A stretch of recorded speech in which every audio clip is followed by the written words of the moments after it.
The basketball season hasn't followed the course that Arizona State's Rob Evans charted way back in November. Injuries, mistakes, and misfortune have added up to a last-place finish in the pack. But the Devils refuse to give up, and in their last home game of the season, an inspiring performance is expected. Meanwhile, the Washington Huskies have inspired their fans of late. Winners in 9 of their last 11, the Huskies have risen to second place in the conference. Will the NCAA tournament be in their future? Another win tonight would help that dream come true. It's the Dogs and the Devils, and it starts right now on Fox Sports Net.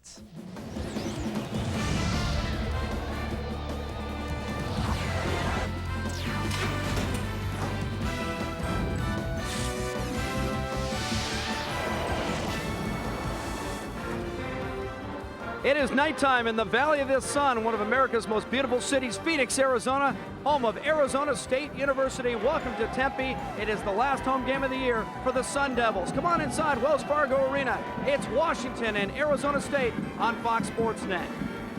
Hi everybody, Jim Watson alongside Jason Hamilton, and back in the Northwest, now the Huskies are the story. Husky basketball all of a sudden has taken storm.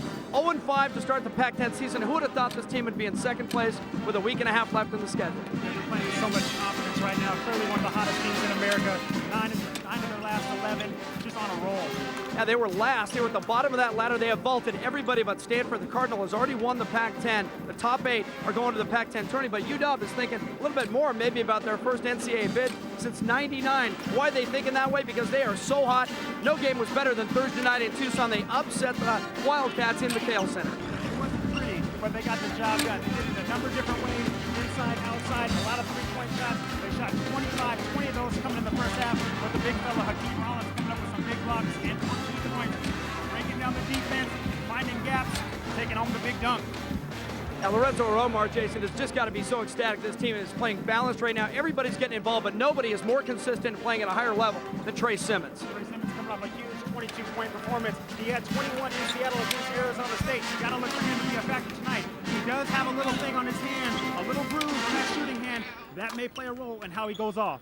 Husky fans watching back home, just keep in mind that UW needs to win 2 out of 3, and they will be in second place in the Pac-10. Nobody can touch them. Meanwhile, for Arizona State, well, it's a little different story. In fact, it's a much different story. This team is going nowhere. They are last in the Pac-10. They're not going to Los Angeles for the Pac-10 tourney. They are absolutely playing for pride. Nobody plays harder on the West Coast. Maybe one of the best players in the country, Ike Diago, down low, leads the team in both scoring and rebounds. Ike Diago is a load. He can do it any way you like it. He's such a physical presence. Preseason All-America. The guy is just a big-time scorer. He gets to the free throw line, which a lot of big players don't do well, and he shoots a great percentage. You see him, good-looking, can find guys, really gets it done all the time for the Arizona State Sun Devils. When these two teams got together in Seattle on January 31st, Ike Diago went off. He had 23 points against Washington State the other night on this floor at Wells Fargo in Tempe.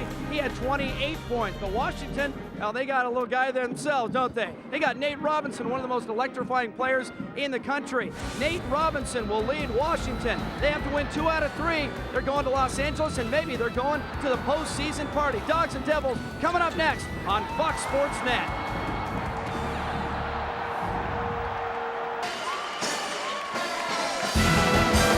Pac-10 basketball is brought to you by Pepsi. It's the Cola. Gorgeous sunset in the desert. Welcome back to Tempe, Arizona, the home of Arizona State University on Fox Sports Net inside Wells Fargo Arena. Jim Watson along with Jason Hamilton. And for Arizona State, it's just the end of the season. For Washington, it's maybe the beginning of something really good. They have moved into second place. Take a look at your starting lineups. Bobby Jones, Nate Robinson, Will Conroy, Brandon Roy, usual guys, Mike Jensen. This is a lineup we've seen at the last 10 games. This lineup has gone 8-10. Lorenzo Romar is somewhere in the middle of that huddle, and look, he has all their attention, doesn't he? Just his second year at Washington. He called Thursday's win, quote, the biggest win of the year. I think a lot of people would agree with that. Take a look at the Arizona State Sun Devils. Jamal Hill's been great this year, especially over the last 7 or 8 games. Ike Diago, we talked about him already. Justin Allen getting the start along with Kenny Crandall and Brandon Goldman. Those guys are all seniors.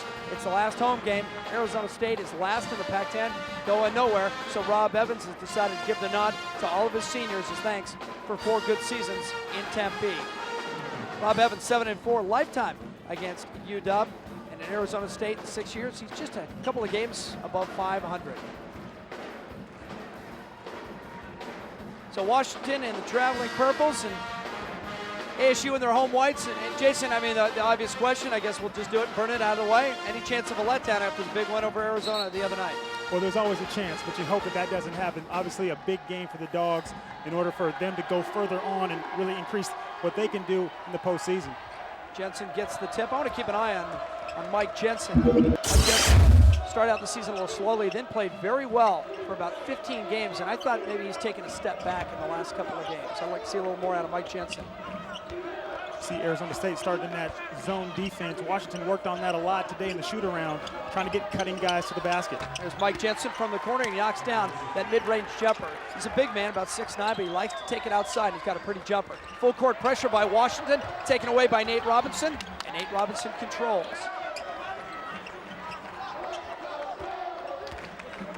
So 2-0 UW already, and they get a turnover. Arizona State yet to bring it into the front court. Washington doing a great job of being patient. That's what they need to do. Move the ball side to side, get a couple of looks, try to penetrate that zone, not settle for the outside jumper. And there is the outside jumper. Nate Robinson of Washington is 2 for 2, and they're up 5-0. Who needs to penetrate when you're shooting it like that? Mike Jensen, Nate Robinson. Now keep in mind that for Arizona State, 3 of these guys on the floor that are seniors, 3 of these 4 seniors that are starting tonight, along with Ike Tiago, and not only don't start, a lot of them don't play very much. So right now, Washington is doing, I think, a wise thing. They're trying to jump on these guys and get themselves an early advantage. Yeah, good decision by the coaching staff. Don't let those guys get any kind of rhythm. Knocked away as they went inside to Justin Allen.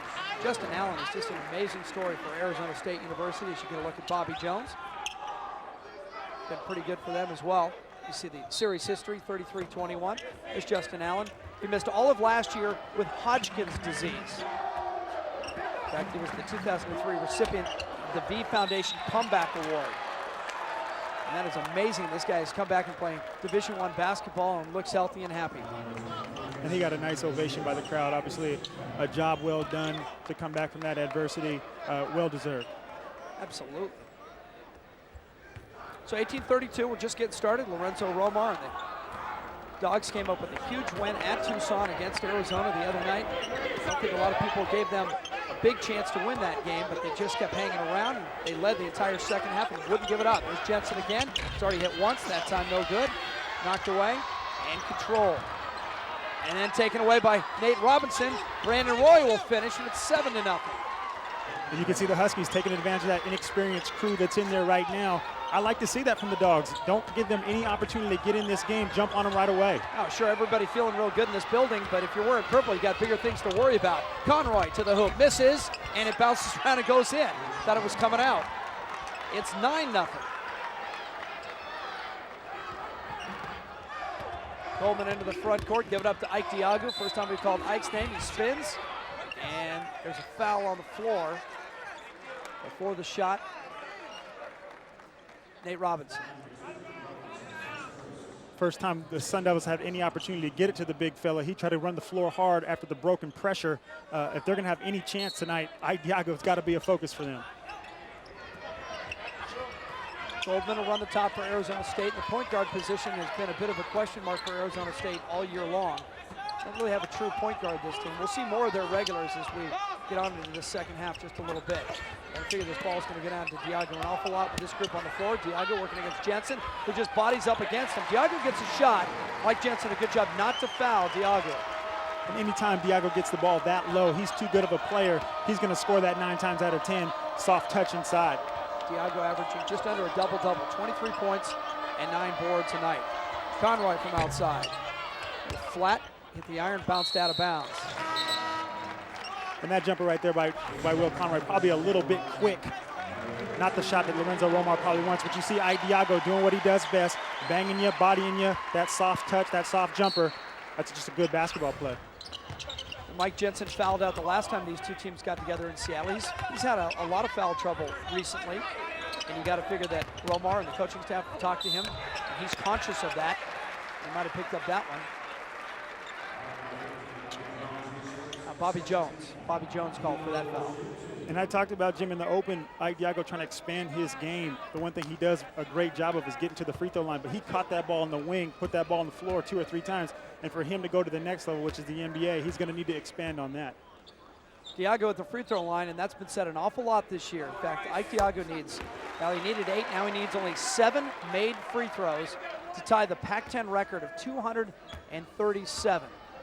And Jason, I know you're far too young to remember this guy, but it was set by Oregon State's Mel Counts back in 1964. Mel Counts was a great player. Ended up playing for the Lakers in the NBA. You don't remember Big Mel Counts? I'm sorry, sorry, Mel. Oh, Mel loved to shoot it from the corner. Kick across to Nate Robinson, back to Conroy at the top as Washington works the outside. Jensen looks for the cutter. Bobby Jones, fade from the baseline, a little too strong, and pulled down on the far side by Justin Allen. This is Jason Braxton, who's checked into the game. Jason Braxton, one of the guys who normally plays for Arizona State. Look at Nate Robinson get over Ike Diago, and now a whistle, and Rob Evans comes out on the floor, and Rob Evans forcing the official to back away from him. My eyes were at the other end of the building. All of a sudden, the referee turned around and was backing up with his hands in the air, and Rob Evans was chasing him out onto the floor. You would have to assume they gave him a technical foul. Well, Rob Evans clearly frustrated. I think he wanted a foul called on Ike Diago as Nate Robinson kind of climbed his back right there, but just a great athletic play by Nate to get that basketball. Then in the transition, Rob Evans just ran right onto the court. That's a clear technical and an obvious one to call. So Nate Robinson will go to the free throw line for UW, make it a 10-4 game. Of course, Washington will keep the basketball. Here's what happened last time. This is what they're talking about. Watch Nate Robinson's going to go up with Ike Diago. Right here, well, cut out of it just a bit early. But that's what made Rob Evans so angry. And Nate makes them both.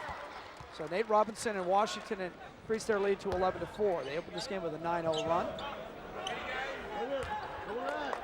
You know, when these two teams got together in Seattle in January, Washington did the same thing. They were out 12-0 in that game. So Arizona State's had this happen to them before. Dump inside. Roy, 2 guys on him, and knocks it down, and it's 13-4. And you can see that zone offense for Washington really paying off early. They've got some good looks, a few from the outside, but then right there, Brandon Roy kind of getting in that gap. That's where he likes to get it. Jason Braxton, the junior from Southern California at the top. That's Jamal Hill. Jamal Hill's a junior college transfer, but a senior now. He's played very well for Arizona State. This guy who came on late this season for them. Ball thrown in the backcourt, should be a turnover, and it is. And Braxton had to grab it, because if he lets Nate get it, then it's a one-on-one. So things have not gone well for Rob Evans right now. Players are not hitting, they're not playing defense, and he can't get a call. UW 14-10 overall, 9-6 in the Pac-10, and leading Arizona State 13-4. 15:44 to play in the first half, and these are 2 guys going to be banging all night long. Trey Simmons for Washington, Jamal Hill for Arizona State. Yeah, 2 guys that like to play against each respective team. Obviously, Trey Simmons coming off a 21-point performance in Seattle. Jamal Hill averaging 16.3 a game in his 3 games versus University of Washington. So look for that to be something down the road. Nate Robinson leads Washington with 5 points. Ike Diago with 4 points for Arizona State. Arizona State's problem has been taking care of the basketball. They've turned it over 4 times already, and that has led to 7 Washington points. Nate Robinson already hit 1 3, comes up short, but the backside tip by Trey Simmons. Trey checks in, he's on the court for 20 seconds, he's in the book. And Trey was setting up in the corner there, waiting for that ball to get rotated. Did a nice job of kind of following the basketball, going right to the rim. Hakeem Rollins is also in for Washington during the timeout. Kenny Crandall swings wide. You know, Arizona State just hasn't been able to find that rhythm right now. A lot of different guys that haven't been playing together. This group, a little more so. There's Jamal Hill. He was fouled to go to the free throw line.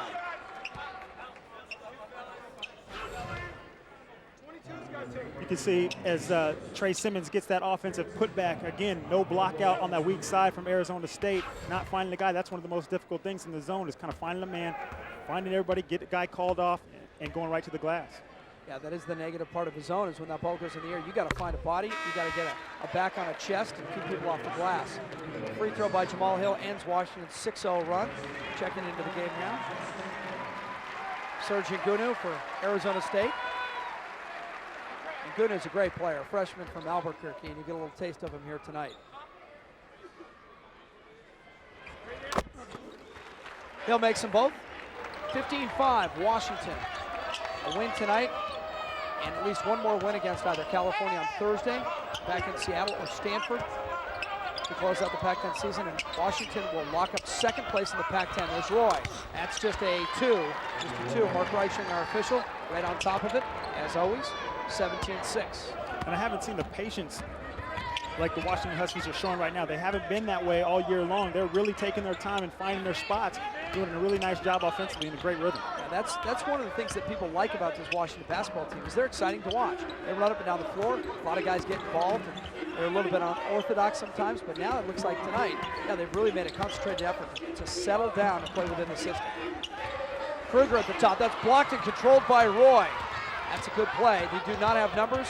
Roy kicks it outside. Trey Simmons, the pump fake and the pullout. 19-6. And that is a timeout for Arizona State. Rob Evans doesn't like anything he's seen so far. His team, just like it happened in Seattle, blitzed out of the gates. No transition defense for the Sun Devils. And it seems like Washington just coming in with so much confidence. Everything seems to be clicking, shooting the ball so well. You see the block shot by Brandon Roy. He's so athletic. He can get up in the air and do a lot of different things defensively to cover people. But breaking down the defense, spotting up, finding Trey Simmons there. Trey's got that touch going, kind of playing off of his game against Arizona on Thursday, still hot. After he went around the initial defender, there was nobody else. There was no help. Look at this. Field goal percentage. Washington shooting 62%. The floor. That's a pretty good way to start. Scorching in the desert. Yeah, and it's cool outside. Meanwhile, Arizona State shooting in the mid-20s right now. Kevin Kruger coming in to kind of take over the point guard duties. He's done a nice job this year after spot duty early, really kind of solidifying that position for them. And he's a young player too, as Thiago has a chance at a old school three-point play here. Thiago back to the free throw line. Mentioned before, he's closing in on the Pac-10 record for made free throws in a season.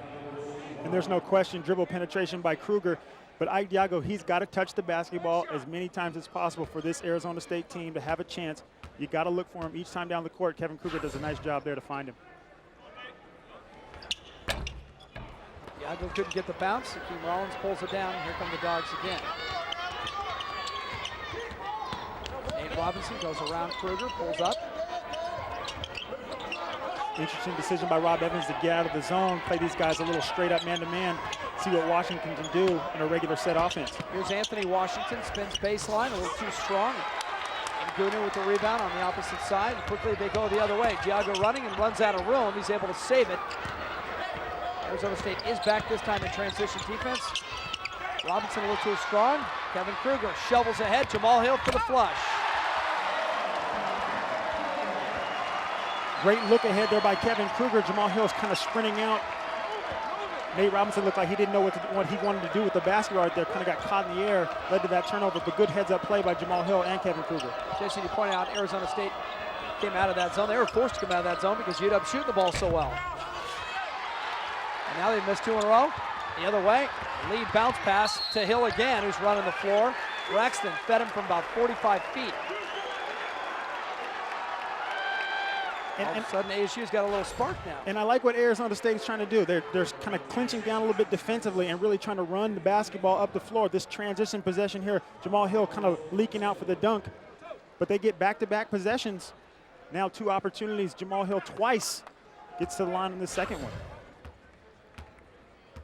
Jamal Hill's been averaging about 13 points over his last dozen games or so. He's starting to come on, but this is it, senior. Final home game and the end of the road for Arizona State. But a young team, and Arizona State is one of those groups that, yeah, this was not a good experiment this year, to say the least, and they had a lot of problems. They had a lot of injuries. You can almost say that about any team that finishes last in the conference, but it is a team you might want to keep an eye on in the future. Rob Evans did great things before he came to Arizona State. When he was at Ole Miss, he won 2 SEC West titles and an offensive foul as Conroy pushes off. And take a look at this. If you're watching at home, Will Conroy and Marcus Moore, as well as Tron Smith in the game in Seattle, they got into a little tiff up there, a couple of technical fouls. So interesting to note that right now. I'm sure those guys are going to be chirping at each other all game long. Oh, you think they remember that? Wasn't even a month ago. Hill on the wing. And Kruger ran his man right into it. Gunu asked for some space. Diago and Gunu were straight out near midcourt. Plenty of time. They still have almost 10 seconds on the shot clock. Moore tried to fire one through to Gunu. Stevie Moore maybe forced that one just a little bit. Another turnover. That's 6 now for Arizona State.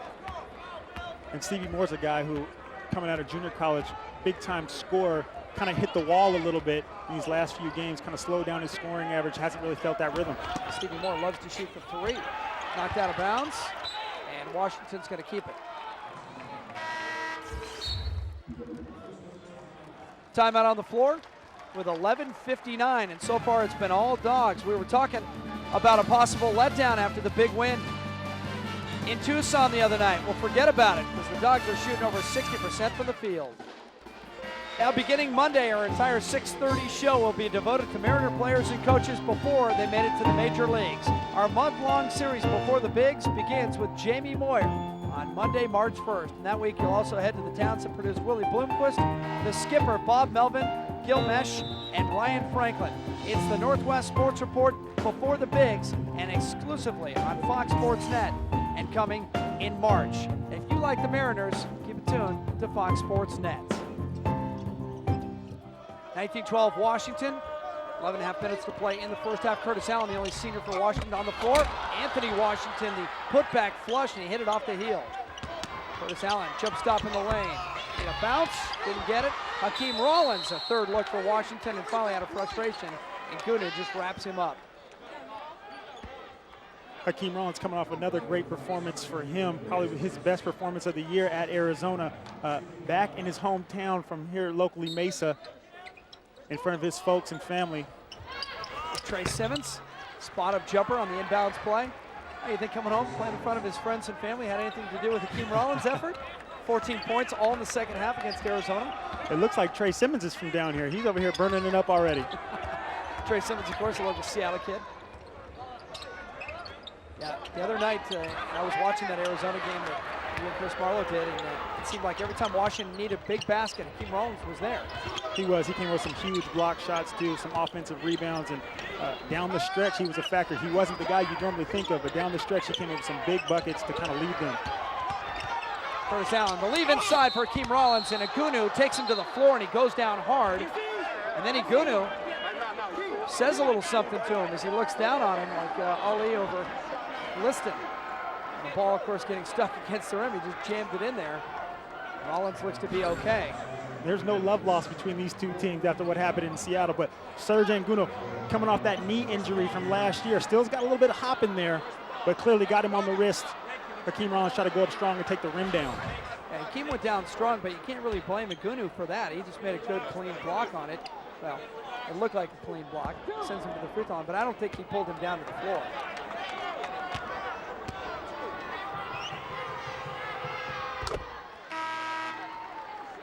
Substitutions for Arizona State.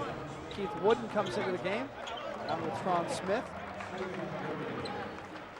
Washington is off to a good start at the free throw line as well. They haven't missed. They're 3 for 3.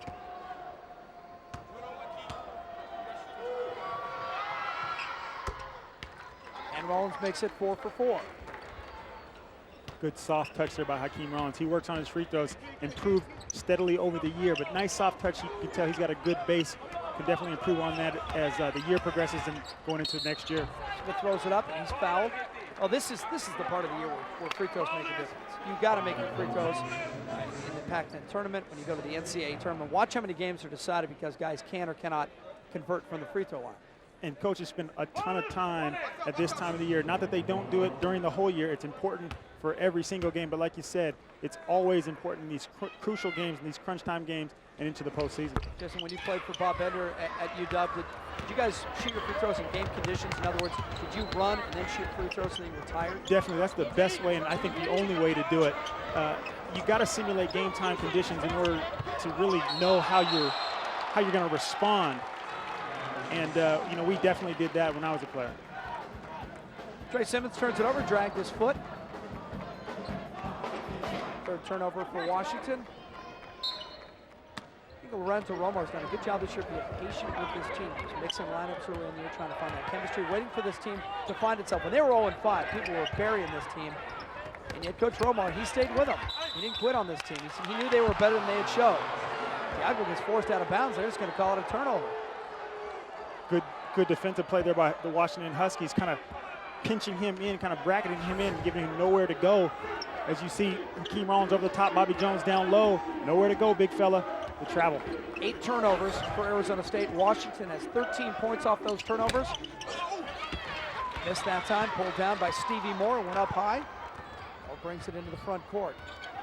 There's Tweeners, and pulls up, gives to Kruger. You know, Arizona State's done a nice job to kind of quell this little run that Washington's been on. Washington hasn't had an opportunity to really jump way out, although they're up 11 points. Yeah, but you're right, it could be a lot worse the way it started out. It was a 9-0 blitz right out of the box by Washington. Arizona State, I called timeout before they even got on the board. Arizona State going to burn another timeout right here with 9:46 to play. Well, Washington, their job in front of them is easy. We talked about it already. Win 2 of your last 3. Arizona State, Cal on Thursday, Stanford on Saturday. And it's interesting because everybody in the Northwest, and especially in Seattle, is very excited about Washington basketball, and especially that last game against Stanford. Now, when it comes down to it, it may not mean anything because Stanford has the Pac-10 tournament and the number one seed in the tournament and the Pac-10 regular season championship in hand. Washington could, with a win tonight and win over Cal, already wrap up second place, and I promise there's a question coming here. Is it going to be a big game? Well, it's going to be a big game only for this reason. Stanford probably will come into the game undefeated in conference play. It'd be great to see that last game of the year, Washington have an opportunity to upset them, or Stanford to clinch it and go the whole year without losing the ball game. How about Curtis Allen, the senior, from out top? That's a 3. Washington is 2 for 6 on their 3-point attempts. Nate Robinson had the other one.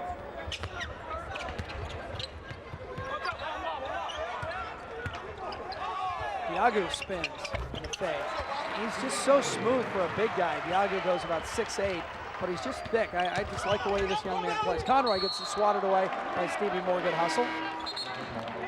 And the best thing about Diago, he doesn't rush his game. He does not really try to force things too much. He knows what he can do. He knows his limitations. He gets it on the block. He wheels and deals. He's got that soft touch, and that's what makes him so potent.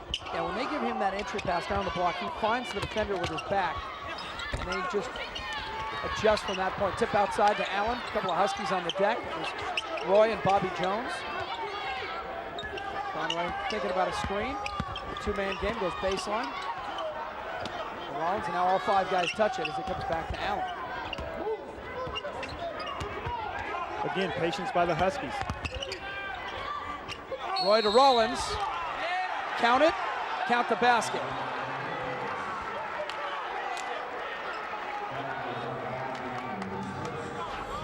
Hakeem Rollins, like I said, just kind of always finding his way around the basket. Does a nice job. Maybe got away with one right there. Might have been a charge, but does a nice job to kind of use that soft touch, slide it in there, put it up on the glass, and gets the and one. Yeah, Diago got called for the foul, and I think the reason is because he didn't hold his position. When the contact was made, he backed up, he retreated.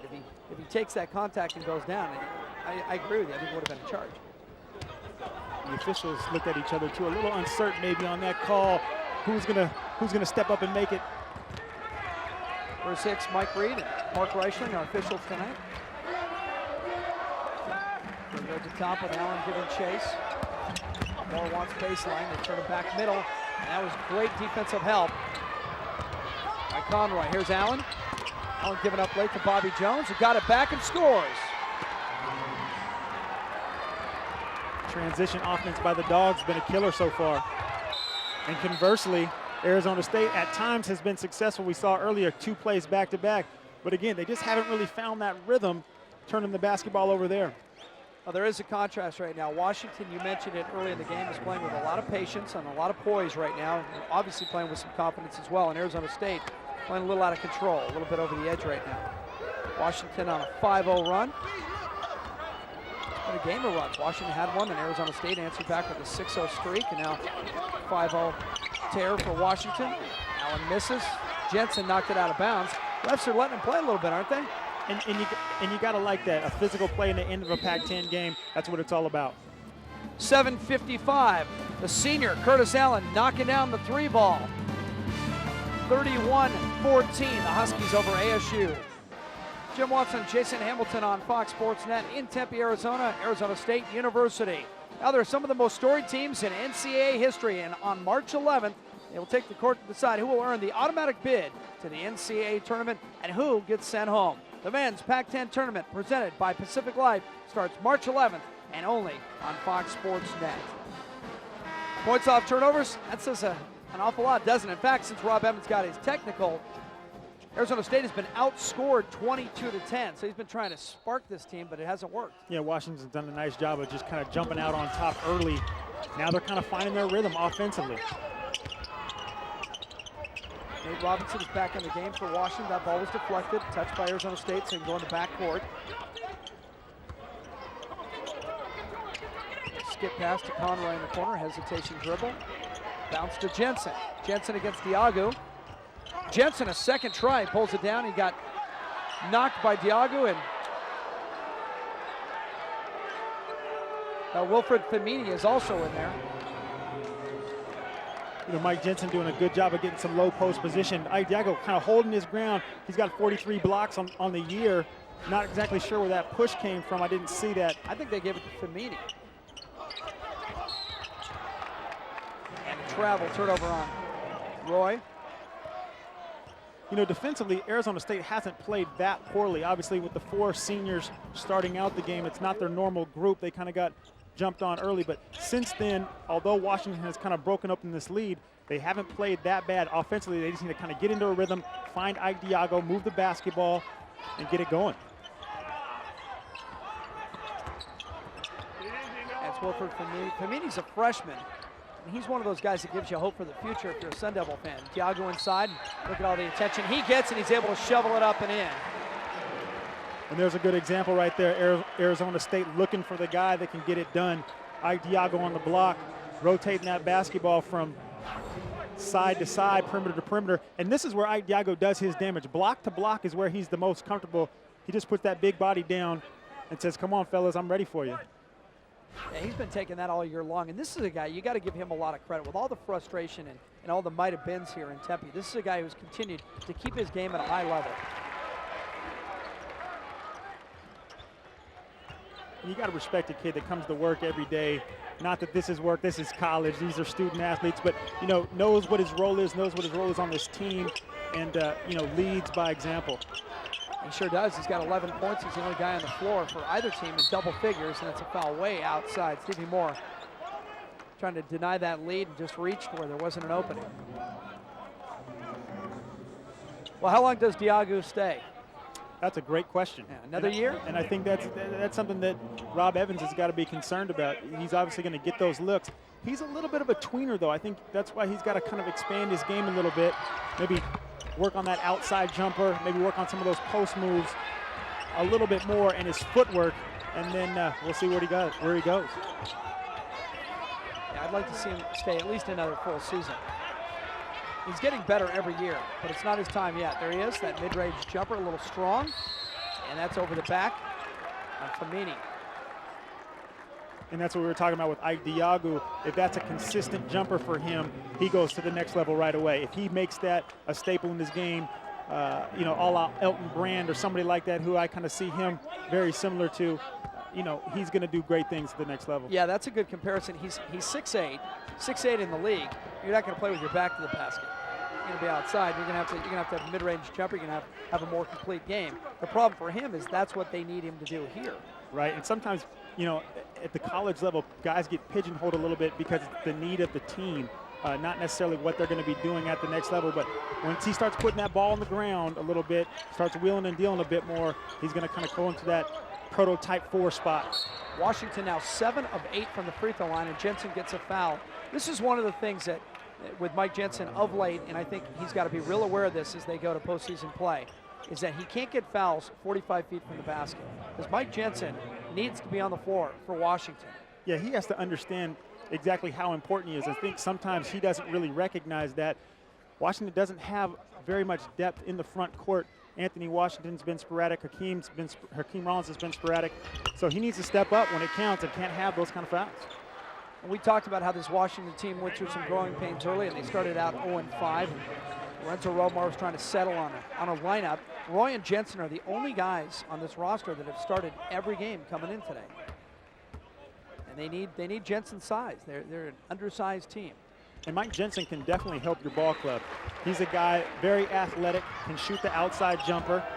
But again, those mental mistakes and those silly fouls get him in trouble, and it puts the team in a desperate position. Well, he sure helped him at the end of the Washington State game, didn't he? And there he is right there with a big left hand. And knocking down Diago and Serge Ngunu on the way. 35-19 Washington. Trying to run these guys out of their own building on senior night. Last home game of the year for the Sun Devils. Serge Ngunu, 6'8" freshman, brings it into the front court. Ngunu, and he's wrapped up and grabbed. Bobby Jones went by and swiped at him. It's clear that Washington wants to double the post no matter who has it there. They did it right there to Serge Ngunu. They've been doing it kind of unsuccessfully to Ike Diago, who already has 12.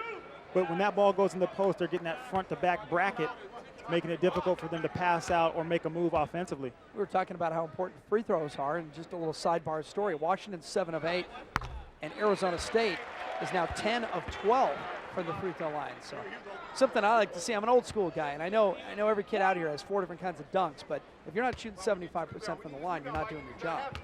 And Arizona State, the team that gets to the line, they're 6th in the nation right now at 27 per game. There's no question it's something that they practice. 3 points. Quiet crowd inside Wells Fargo Arena. Here's Nate Robinson elevating, throwing it up, and contact, and the little guy stays up and the big guy goes down.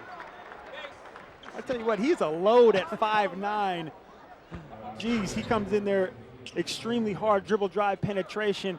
Wilfred Famini not expecting that. Boom, takes the shot, and Nate Robinson says, okay, let me brush that off and get to the line. You know, Nate Robinson's just a weevil. You can't knock him off his feet. It's just unbelievable balance.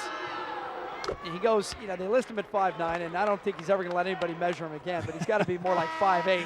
And Famini, who he just banged bodies with, is 6'7" plus and probably outweighs him by 50 pounds. And now Famini's got to go to the bench as Nate goes to the line. Kid has no fear. That's the one thing you got to like about him as a teammate. He's there to compete. You know he's going to go to battle with you. Washington now 9 of 10, 90% as a team from the free throw line. Well, it's fun to watch the rest of the country now starting to discover Nate Robinson, and in turn this Washington Husky team. It is just the story, the surprise of the Pac-10 in the second half of the season. And Ngunu, and he walked. Drop step, and he moved his pivot foot. And clearly Arizona State kind of struggling right now. Just no rhythm, no intensity. They're trying to get Ike Diago or Serge Ngunu on the block, but really unsuccessfully. And when they have got Ike Diago off, it's been pretty clear that he's able to get to the free throw line as well. 2-man game. Bobby Jones off window. And Roy gets the great assist. He sets it up. 39-20 Washington. Team Rollins will come in for Washington on the next whistle. And this game has a much different feel than that game the other night at Tucson, doesn't it? Well, the intensity level is so much lower. I think part of that has to do with the crowd. They know that they're not playing for a whole lot, but it's that transition offense for Washington that they did a wonderful job against Arizona. Done a great job here so far tonight as well. Ball was kicked out of bounds. Arizona State will get it, although they didn't deserve it. Here comes Allen back into the game. Curtis Allen for Washington. Trey Simmons also comes in. You know what? Alan Morrell is in for Arizona State. Sorry, Jim, with this big lead, Washington can't be lulled into anything. They don't want to get caught sleeping right now. Obviously, a 19-point lead in the first half. Sometimes teams have that tendency to take a break. Here's Nate Robinson. Now that was easy. Nate Robinson just cat quick, just jumped the passing lane. The breakaway, he even had time to look over his shoulder. 40-inch vertical leap. I think he can get higher than that. And it never ceases to amaze me, a guy that size, taking his time right down the court, that can just explode with the two-hand jam. And if you haven't seen some of the other dunks he's had this year, you're missing out because they've been incredible. Yeah, he is the most dynamic player, I believe, in college basketball right now. People talk about Jameer Nelson, and everybody's got their best, and a lot of times it's regional, but I love watching Nate Robinson play. That's a guy I would buy a ticket to watch that guy play basketball. Well, he's clearly explosive. There's no question about that. These are the January 16th standings, and you can see way down at the bottom, Washington was 0-5, and at that point, I think everybody was counting the days till football season up in Seattle, and all of a sudden they win 9 of 11. And one of those losses, of course, the non-conference at Raleigh to North Carolina State. Kruger for 3. Would go inside position by Arizona State's Ike Diago. You know, if you're Washington right now, I think you're going to take that. Ike Diago is the only guy that's hurting you, and he's not hurting you that bad with this lead. You know, obviously you're going to give up some points. He's a great player, but Coach Romar and the staff, I think they're pretty pleased. Well, Diago's got 15, and only one other guy has scored. Jamal Hill has 6. Only 2 guys have even scored in this game for Arizona State. And Kevin Kruger's a guy that I think on that ball rotation can be a guy that can really shoot the basketball. He hasn't been that aggressive so far in this game. You got to look for him to do some more things offensively. Right back down to Diago, and there was help on the backside by Nate Robinson, who stepped in and caused a collision. Robinson's all alone at the 3 and is calling for it. Instead they go to Bobby Jones.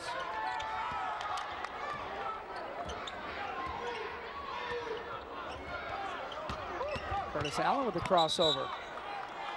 And just throws it away. Well, if there's a weakness for Washington, sometimes I think it's their half-court offense. 3 minutes and 12 seconds to play in the first half. 41-22 Dogs. Washington got out to a 9-0 lead. It's been all Dogs in Tempe. 41-22 UW over Arizona State. We talked about that bad start in conference, 0-5, and it all turned around at Oregon State when Nate Robinson hit that 3. But that group right there, maybe the only guys in Seattle that didn't quit on themselves. Yeah, you got to give a lot of credit to the coaching staff and the players. There was no desperation. There was no pointing of fingers. They believed in each other. They believed in what they were doing.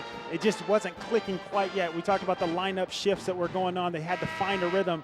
And once they got that big win, boom, they just exploded and played with such confidence. Yeah, the big win at Oregon State. It didn't seem like much at the time, but they rolled the ball into the front court, hit a 3 at the end of regulation, sent it into overtime, win at 103-99. Nate Robinson was the guy who hit the 3, and they went 5 in a row after that.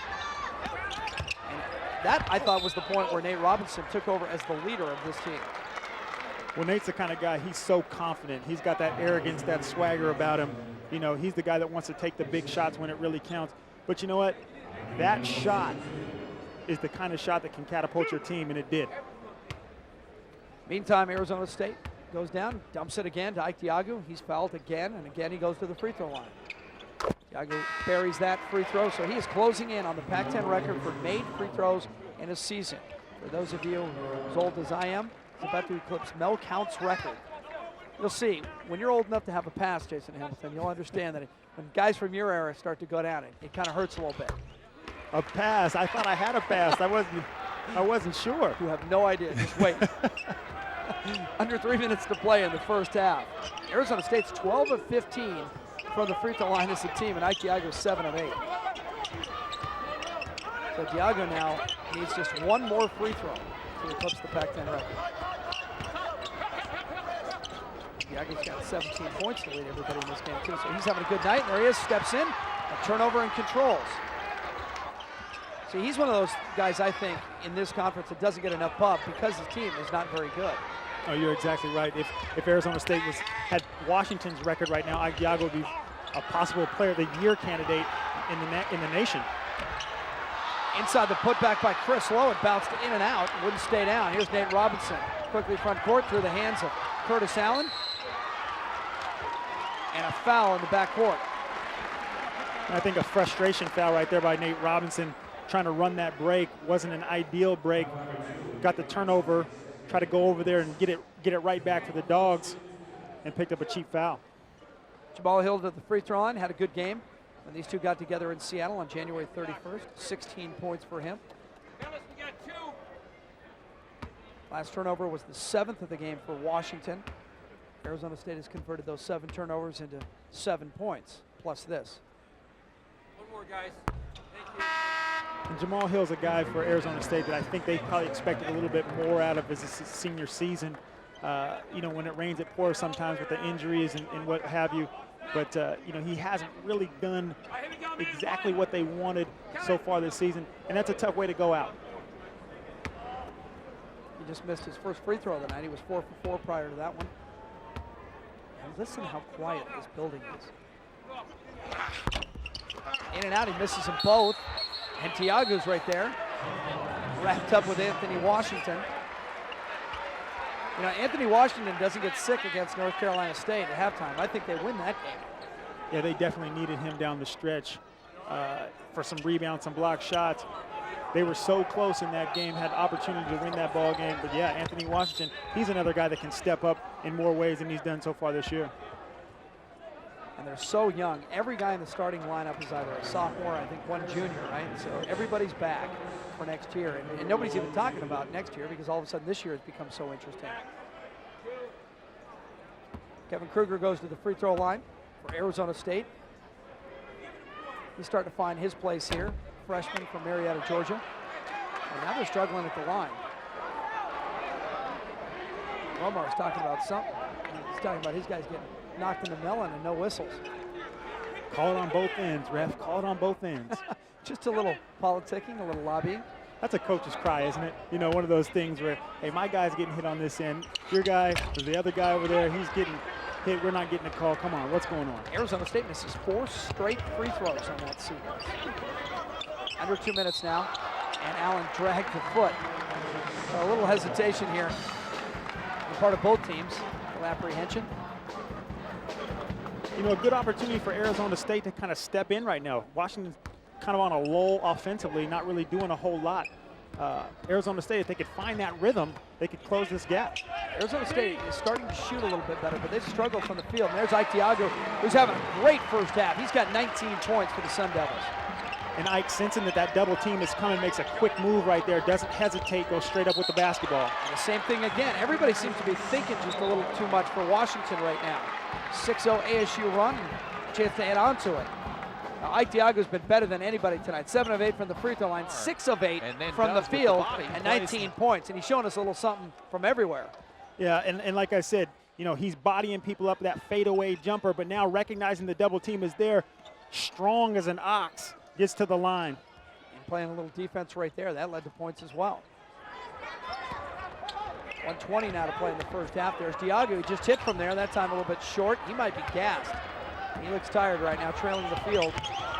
Roy's hit from behind, but there was a whistle prior to that as Kruger tried to step in and take the charge. And a nice move by Brandon Roy not to jump right into Kevin Kruger. Was able to use one more dribble to kind of slide into the lane and avoid that charge. Brandon Roy hit 2 huge free throws for the Dogs at the end of the Arizona game to give them that 3-point lead. Washington shooting above 90% from the free throw line right now as a team. 10 of 11. And Brandon Roy can get into double figures as he makes his 4th free throw of the night. He's 4 for 4 from the stripe. He's got 10 points. He's the first Dog into double figures. Nate Robinson has 9. And Nate Robinson, of course, is out of the game right now. Minute to play in the first half. Another turnover for Arizona State. 13.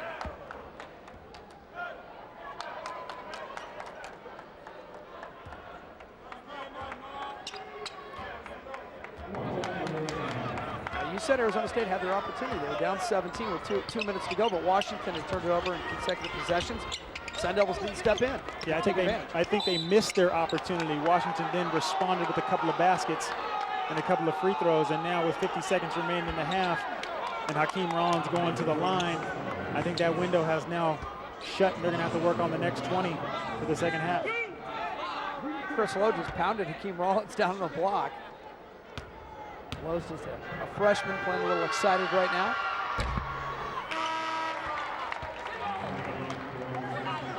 This game has just fallen into a lull right now.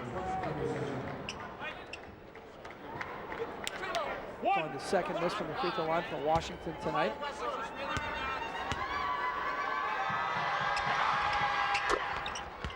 And so it's 44-26 now.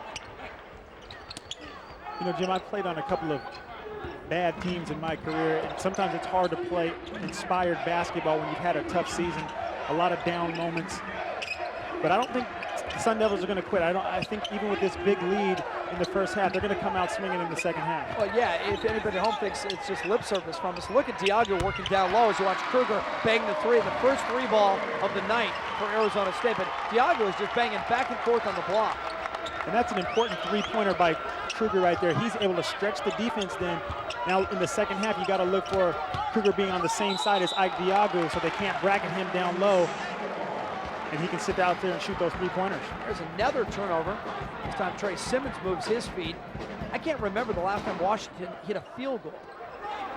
A lot of free throws. Yeah, been a couple of minutes for sure.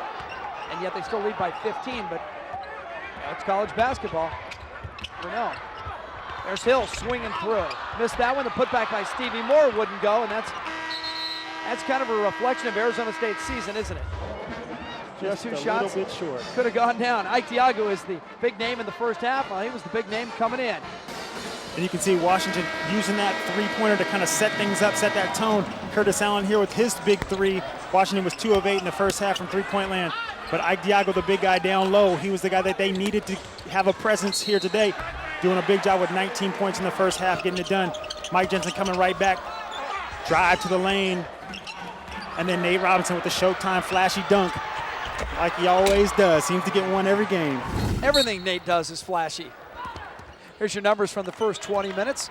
50% from the field for UW. You think Lorenzo Romar would take that every night out? No question. When University of Washington shoots 50% or better, I think they're 11-0.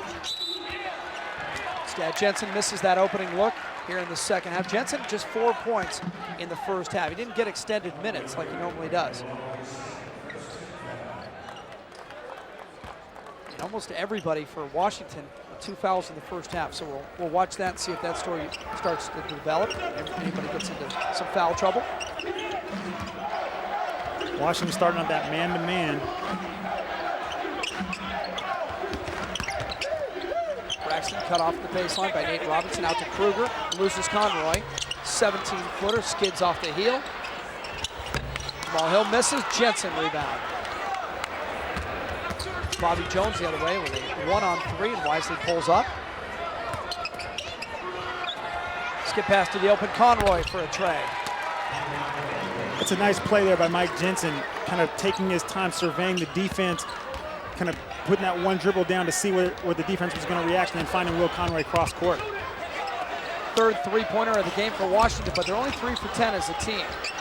Braxton weaves his way inside and a foul. Neither team shot well from outside. Washington's 3 of 10. And Arizona State is 1 of 6. Combined, what, 4 of 16 for these two teams. Washington, the second highest scoring team in the Pac-10, averaging about 81 points. That's the highest for Washington since 1972. And on pace for that again today. You see Jason Braxton at the free throw line. He's done a nice job in his point guard duties this year, but he's more of a slasher than he is a true point guard. And talking with folks from around the Arizona State program, you know, he might be a little bit out of position, but he does so many things for you. He calms your team down. You got to give him minutes. Good save by Braxton. Arizona State's going to get another look. Offensive foul. Bobby Jones stepping in and taking one from Ike Diago, and Diago's disgusted. He just dropped the basketball, walked to the other end of the building without looking back. Rob Evans already has it technically, got it early. Chased the officials out onto the court during play. The Oscars are Sunday. Well, I think there's a lot of frustration that's built up for Arizona State, and this is it. This is their last game of the season. You can't help but think about what might have been if everybody was healthy and everyone had played just a bit better. Bobby Jones left alone. Bartow knocks it down. 2 plays in a row where Mike Jensen's made a nice decision with the basketball. Early in the year, he struggled with that, about what to do, whether to put the ball on the floor to pass the ball, but there, 2 possessions in a row, found Will Conroy, found Bobby Jones. Good job by the big fella. A 20-point advantage for the Huskies. They're just bleeding Arizona State to death right now. Arizona State's got to find some continuity in their offense, whether it's Ike Diago block to block or Kevin Kruger extending that defense. They got to do it quick because they're running out of time. Roy knocking Norrell out of bounds, but no call, and just a turnover. Another one. 15 turnovers for Arizona State. Turnovers against a team like Washington is going to kill you, especially if they can get out in transition, which kind of happened in the first half. Led to some easy baskets. If that trend continues in the second half, look for this lead to balloon from 20. There's Conroy. He thought it was in. He was striking a pose. Inside, Bobby Jones will rebound, and he's fouled. Let's talk a little bit about the Pac-10 tournament, which begins March 11th here on Fox. And that first day that's just great basketball. 4 games back to back to back to back at Staples Center. If you're a basketball fan, it's a great day to spend either in the arena or in front of the television set. Is there a team that jumps out that could surprise people? Everybody knows about Stanford. Give me somebody else that you're thinking about. Well, you know, USC, the way that they play, they're an up and down team. You never know which team's going to show up. Yeah. And they've shown in the past in the Pac-10 tournament that they can surprise. Yeah, Farmer especially. Desmond Farmer. Yeah, and just the other night on Fox Sports Net, we had the USC-UCLA game. Went overtime. Farmer scored 9 points in overtime. SC came back and won that game. And I agree that SC's a team that loses focus and fights amongst themselves during the season. But all of a sudden, when they have a common enemy, like the Pac-10 tournament, and a mission, they seem to catch fire. And you got to love that about Conroy inside. He's fouled. He'll go to the line. You got to love that about Henry Bibby, kind of being able to rally his guys when it matters. Not that the season doesn't. Obviously, that's what you play for. But the Pac-10 tournament is an opportunity, if you have a down year, to get to postseason. The only thing I'm disappointed about the Pac-10 tournament is they didn't have it when I played. Yeah. I missed out on those years. I wanted to play in the Pac-10 tournament. That's right. Too late for the first time and too early for the second time. 4 fouls on Justin Allen as he picked up that one. Conroy makes the free throw. I'll tell you a team I like in this Pac-10 tournament is Oregon. Because to me, they have a great game. They got Aaron Brooks back at the point now. They got James Davis. We know about Luke Jackson. Ian Crosswhite has vastly improved over last year. He was a single-digit guy. Now he's scoring 12 or 13 a night, getting down about 7 or 8 rebounds. They're a team, we saw it last year. They played so well in the tournament. I think Oregon is somebody that you got to watch out for. I totally agree with that. And now that Aaron Brooks is back, they might be able to find that rhythm. Tough loss at Cal the other night. Don't know what they did tonight. But definitely a team that could surprise. They get hot, they shoot the 3, and they got the player of the year, in my opinion, Luke Jackson. Nate Robinson and Kruger bump in the corner, and they're going to get Nate for the foul. I think that's 3 now on Nate. It's his 3rd personal foul, so we'll keep an eye on that. Yeah, I can't get a gauge on Cal. Love Bed Braun as a coach. Amit Tamir is very good. Midgley. Love to watch him shoot the 3. Diago, smart play, got Jensen in the air and then jumped into him. Create the contact. Some nights Cal looks great. Some nights they look not so great. Yeah, they're a little bit of a Jekyll and Hyde team, Cal is, but they have some talented players, like you said, Amit Tamir, Midgley, Leon Poe, who probably will be the freshman of the year in the conference, no question. I shouldn't say probably. I think it's a no-brainer for him. But they're another one of those teams that could surprise. Top to bottom, the Pac-10 has a lot of teams that might be able to do some things. Here comes Hakeem Rollins back into the game. And the last thought, and then we'll move on from the Pac-10 tournament. For years, and it's been common knowledge that 2 guys don't like the Pac-10 tournament. Montgomery at Stanford and Olsen at Arizona. Those 2 guys, they said they had nothing to gain from it. But this year, I think Lute Olsen might be looking forward to that trip just a little bit more. Yeah, I think it might be the only opportunity Arizona has if things keep progressing the way they have. You see Nate Robinson using his athleticism to get to the rim. It might be their only opportunity to get to the tournament, although right now they're sitting in a pretty decent position. Here's Hill, just like Nate did, going baseline. You give up baseline. Those are easy layups. Conroy went that time, and that was a block from behind. Good effort, Stevie Moore. And again, here's some opportunity for Arizona State to kind of make a little bit of a run. Down 21, but with a little bit of momentum, but they just cannot keep it. They give up late. Robinson to Roy. Are they going to count it? They are going to count it. You can tell by the crowd's reaction that Kruger stays there.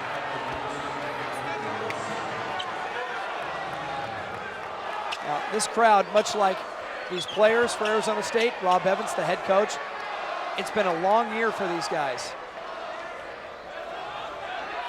And now, Rob Evans is addressing the crowd.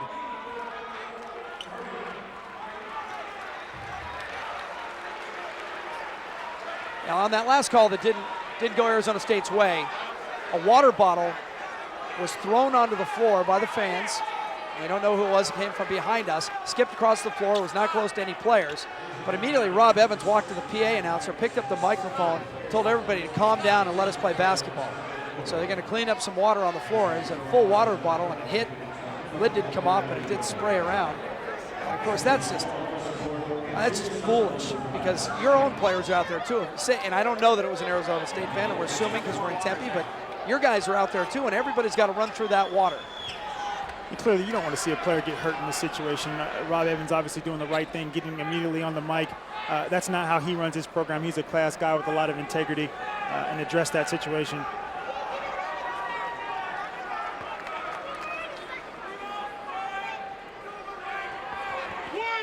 Clearly, the fans here are a little bit frustrated, and obviously that might be something throughout the year they've seen.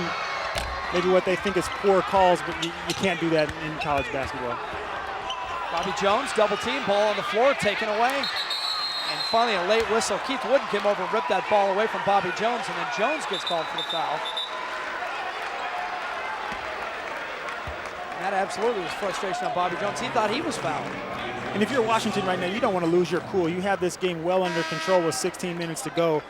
No reason for tempers to be flared on your side. Just play within yourself, do the things that you're doing, walk away with a win, and be that.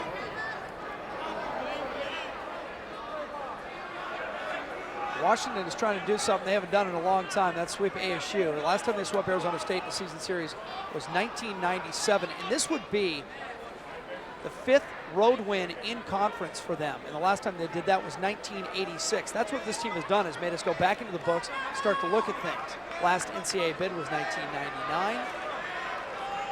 And for you as a former player, this has got to be a lot of fun to watch this program reemerge. Oh, no question about it. You know, the guys, you love the heart and the way they play. I remember that 97 game. Jamie Booker made a steal at the end of that game, a game that looked to be out of reach. Made a miraculous play, got a win. Bodies again on the floor at this end. Jamal Hill comes out of there. Blocking foul, and Hill goes to the line. You said it, they're not going to quit. These are college kids, and we've all played in games like this where you're getting run out of your own building, but you don't have any choice. The clock's not going to run any faster. You got to play it to the buzzer. This might be the first time this year in Pac-10 play that the Washington Huskies have had such a big lead. They might be a little bit slow to react themselves. They haven't put the pedal to the metal completely yet, which a lot of good teams do across the country. Once they have a team down, they just explode on you. They've kind of eked this lead out to about 22, 23 points. Saying maybe this is a new experience for them, having a big lead. How many white knucklers have they given their fans and their coaches this year? Al, for Arizona State, it's been a long, long year. All you can do is just sit down and take it. 55-33. Pac-10 basketball is brought to you by Bond Macy's. Better together. Lights are on inside Sun Devil Stadium, inside Wells Fargo Arena, and Lorenzo Romar with his guys around. How big is this? Coming down here, beating Arizona on Thursday night, a big lead here against Arizona State, sweeping the Arizona schools for the season, going home in second place for the first time in 18 years. I don't know what more you can say about this team. I mean, it's been such an impressive turnaround.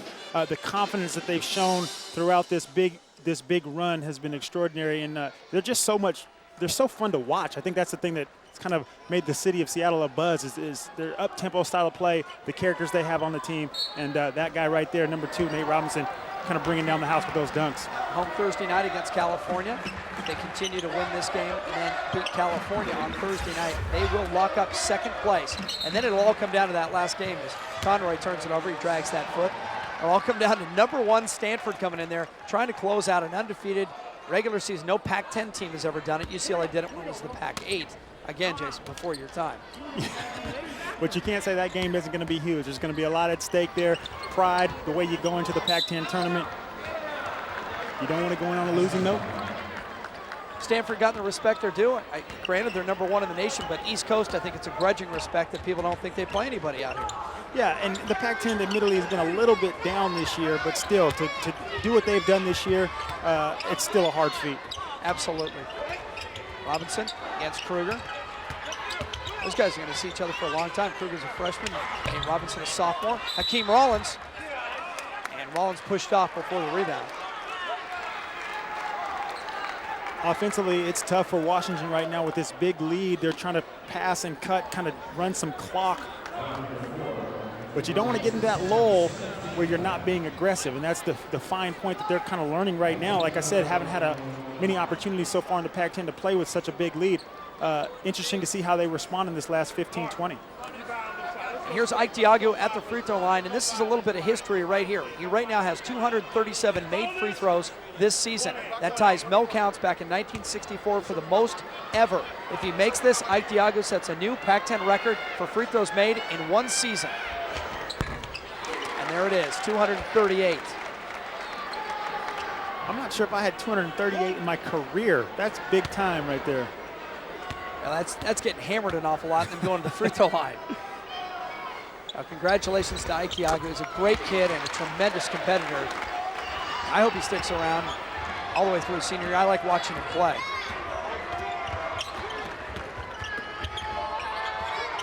Diago just a sophomore now.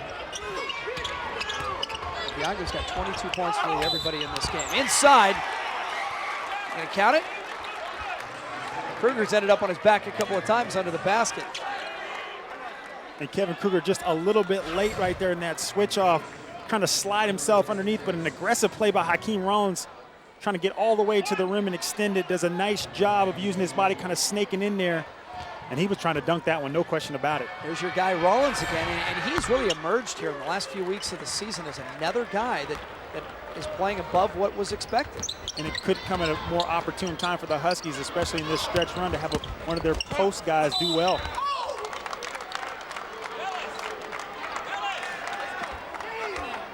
Bobby Jones called for that foul. That's 4 now on Bobby Jones. So he's got 4 fouls. Jensen had picked up his 4th foul. Nate Robinson has 3. And for Arizona State, Allen has 4. Famini has 3. And Kruger has 3. And Bobby Jones is going to go to the bench for Washington. And Anthony Washington comes back in.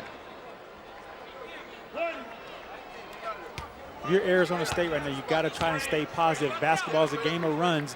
I know there's a big lead, but there's 15 minutes to go. You never know what can happen. You just got to keep attacking, keep putting some pressure on, keep running your offense, and try to get some stops. Sure, and the Huskies can attest to that. They trailed, 16 points at Oregon State in that game. They came back and won, and that turned around their season. And granted, this is the last game for Arizona State, but you'd love to finish the season with some kind of momentum, something to feel good about. Diago's double team, looks for help. Tron Smith, step back. And Trey Simmons with a rebound. All right, let me put you on the Washington bench for a second. You got a big lead, 14 minutes and change to go. If you're Lorenzo Romar, what are you telling your guys to work on at this point? You want to run your offense. You want to work on your fundamentals. You want to run crisp, clean offense. Defensively, you want to work on your rotations. Don't get sloppy. You don't want to get any bad habits. It's almost like running skeleton drills in practice. Not that Arizona State is giving up, but you just want to make sure that you're crisp on everything as you move forward. That was a good sequence last time down. Nate Robinson got the jumper, and now Nate Robinson is the leading scorer in this game for Washington. He has 13. Brandon Roy has 12. Shot a short, tipped up by Rollins, and then Diago gets the rebound. I think maybe a little quick of a shot right there, but Trey Simmons is such a great shooter. The dribble drive penetration, he wants to shoot that basketball anytime he has that open look, and he had it right there. Spin inside by Keith Wooden. Arizona State's just not getting any offensive boards. It's all like Diago inside. He needs some help. Trey Simmons spins. He goes off glass. Trey Simmons having himself a nice night. He's got 8 points. And timeout, Arizona State. Lorenzo Romar applauds the effort, just trying to keep his guys focused and healthy so he can get them back on the plane and take them back to the Northwest. They had to win 2 of their last 3 to lock up 2nd place in the Pac-10, and this is one of them. Either Cal or Stanford will give them their first second-place finish in 18 years. Now it's been all Washington. Welcome back to Wells Fargo Arena on Fox Sports Net. Jim Watson, Jason Hamilton, 62-36. Now this week, ACC Sunday Night Hoops presented by Staples returns with a doubleheader. First, 12th-ranked North Carolina battling North Carolina State, the Wolfpack, ranked 14th in the country. And then 5th-ranked Duke takes on Florida State. Keep in mind the Dukies lost Tallahassee last year. Coverage begins at 2 o'clock on FSN. And you don't have to wait till Sunday for more basketball. Coming up next, when we're done here, sending you to Berkeley, Oregon State, and California.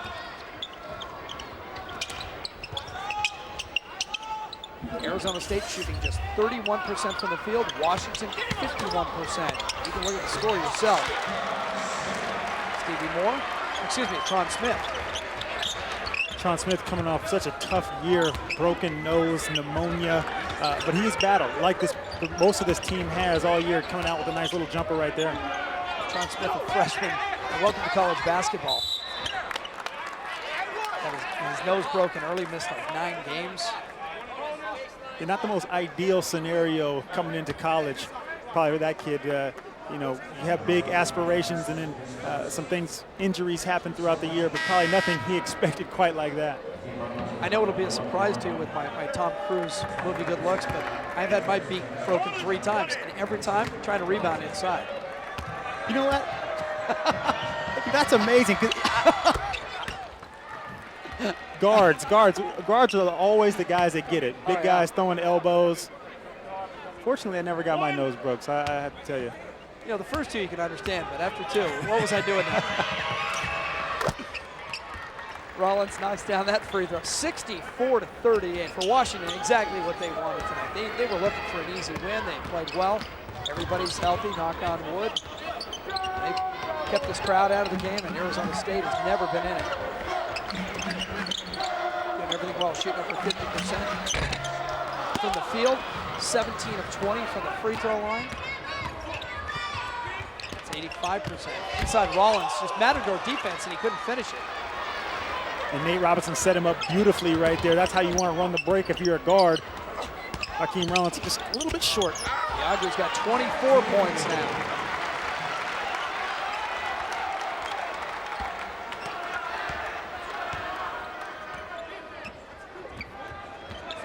Curtis Allen at the point now for the Huskies. Nate Robinson moving over. I guess he's playing the 2, huh? Which is the shooting guard. Leaves that one short. That's a great move inside. You can count that. Pretty play by Stevie Moore, the junior from Los Angeles. Stevie's one of those kind of guys that's kind of nifty in transition. That left hand dribble, the left-handed player, crossover, nice shake and bake move, using his body well, absorbs that contact and spins it off the glass. Great play there.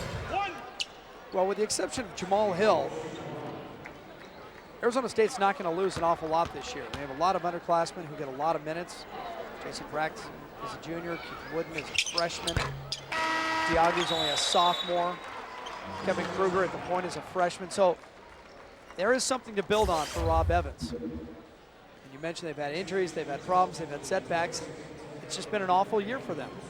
And I was at shoot around earlier today, and before they even got started, Rob Evans had everybody sitting on the bench, and he was addressing his team. And I know in that conversation he was talking about the seniors who are going out, but he was also talking about what we have to look forward to. And no quitting these guys, and I think that's how he builds his program. Interesting program. They just beat Oregon the other night, then they come home and lose to Washington State. You figure it out. Back in Tempe on Fox Sports Net. Washington with the ball and control of this basketball game. Welcome back to Tempe on Fox Sports Net. 64-43. The Huskies over the Sun Devils. It's been all Washington. A 9-0 bust from the gate. Let down that we feared never happened. Washington in that situation where they want to run their offense. Great play there. Kind of finding Anthony Washington on the block using that jump hook. Anthony Washington's a guy that really could step up big for the Huskies down this stretch. Throw it up and in. Tron Smith The fact that Washington came out with some focus and some purpose today, is that a sign that this team is maturing? No question. I think that's the most impressive thing about the way they jumped out on top of Arizona State. Didn't want to give them any idea that they could be in this game and really took control. Trey Simmons is fouled from behind by Braxton. Braxton has played in every game during his career here at Arizona State. 86 before today, so today is 87 straight. Of course, he's back next year as well.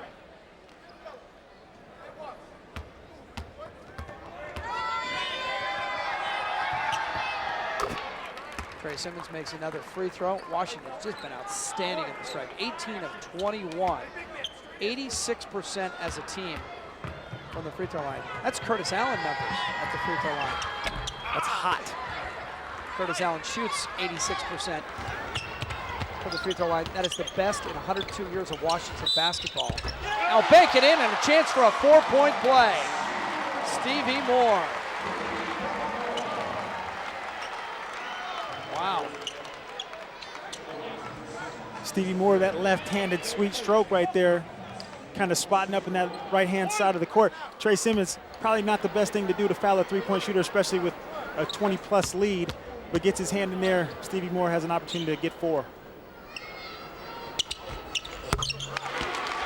Well, you know that Coach Romar is not happy to see that kind of a thing, but you know, it's hard to get down on your team with the week that this group has been through, the cross-country trip, the tough loss, and come home and beat Arizona, come down here and play a great game.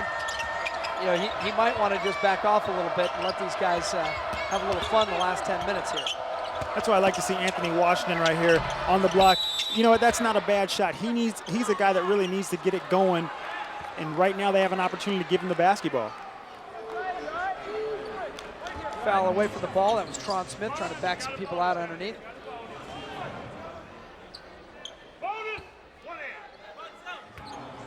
It was fun to talk to Lorenzo Romar each time he came inside Heck Edmondson Pavilion, because he knew that this team was getting better step by step, and he was afraid that the team would slip back a little bit, and each night he put a challenge in front of them, and this team would rise to that challenge, and you could see it on his face. He was excited, but he was trying to keep his emotions in check, and he knew that this group was starting to play. He saw it before anybody. Moore. Foul in the backcourt. Tron Smith reaching to stop Allen on a breakout.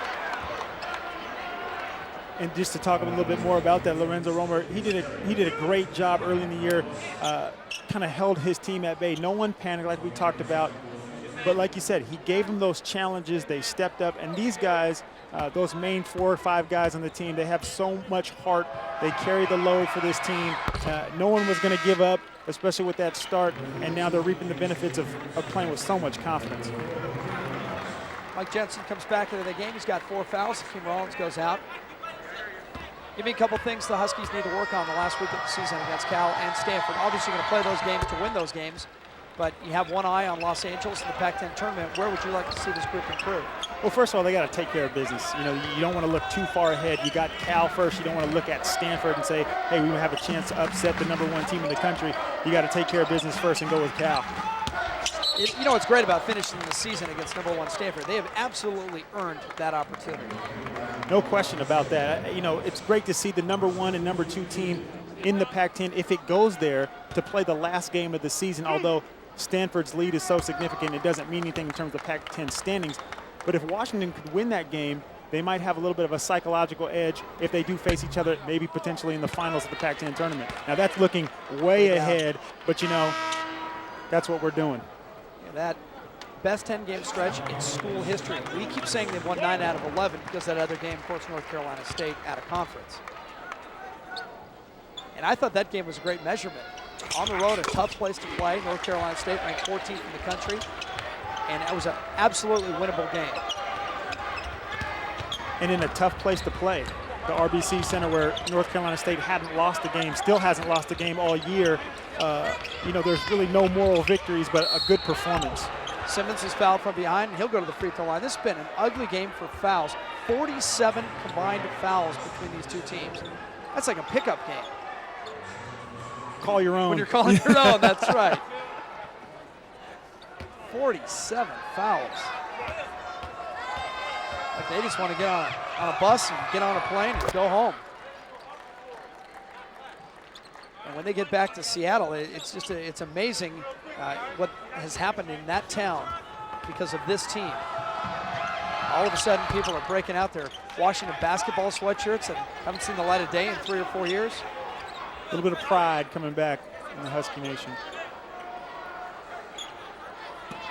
But if you're a Sun Devil fan, again, a lot to be looking forward to, a bright future ahead for this program as well. Well, sure, they can take a page from Washington right here. Washington was a down program for a couple of years. The coaching changed, things weren't going their way, and all of a sudden they keep some kids home. In Seattle, you look at this Washington roster, a lot of kids at home. So Arizona State follows that model. You know, it's not impossible. It's a big school in a cosmopolitan area. You can get kids to come here. And Rob Evans, I think, is the guy. I think Rob Evans is a great coach, and he just didn't have the personnel, didn't have the troops this year. I think next year is kind of the true test to see where this program's going. Obviously, with a lot of freshmen, Ike Diago improving even more so next year, really stepping up in that leadership role, and to see Kevin Kruger kind of come into his own. I think this is going to be a different looking Arizona State team, and a team that this community could probably embrace.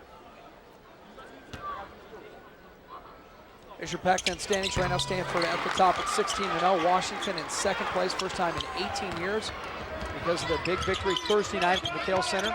It's down the road in Tucson. Anthony Washington calling for the ball, goes to Jensen. He's bumped. Jensen will go to the line. Washington still doing a nice job of running their offense. High ball screens, lots of motion, lots of activity. Arizona State's trying to slow this game down, I think. They're trying to kill it. You're going to have 60 fouls in this game by the time we're done. But Washington is making the most of their opportunities at the free throw line, 82%. These two teams just like to slug it out. Back in Seattle, 58 fouls between the two back on January 31st. So there's no stranger to the free throw line, I guess. I worked that game too. I didn't realize there were that many fouls in that one. That game a little more exciting. 73-52. Washington's going to join it. A 20-point lead, entire second half. Inside, Diago is fouled. Diago's got 24 points. He's going to add to it. He's the only guy in double figures for Arizona State. Jamal Hill has 9 points. Sun Devils.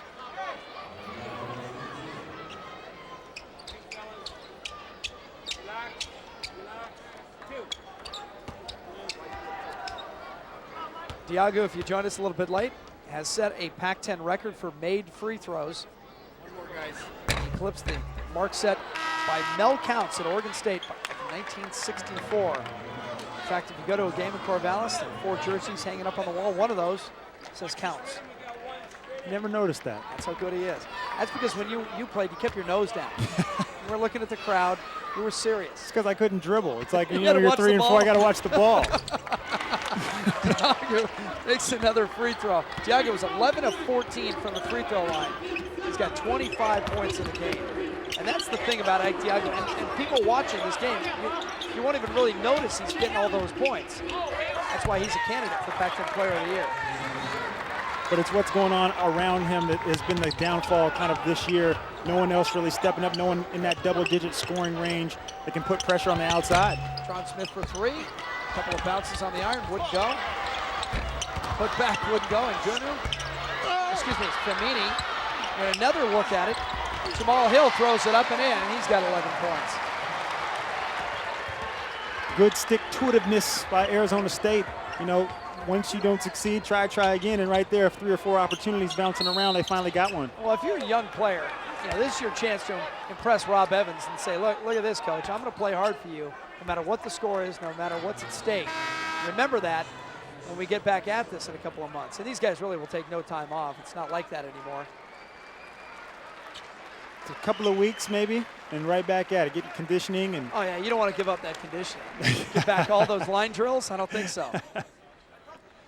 But truly, for guys to work on their game, that's what it's come to now. They get a couple of weeks off, and then they get right back after it, trying to improve for that next season. And you know, minutes and the competitiveness of the other players, you know, they push you forward, and you got to do it. Last foul was on Tron Smith, and he fouls out for Arizona State. A couple of grins over on the Washington bench.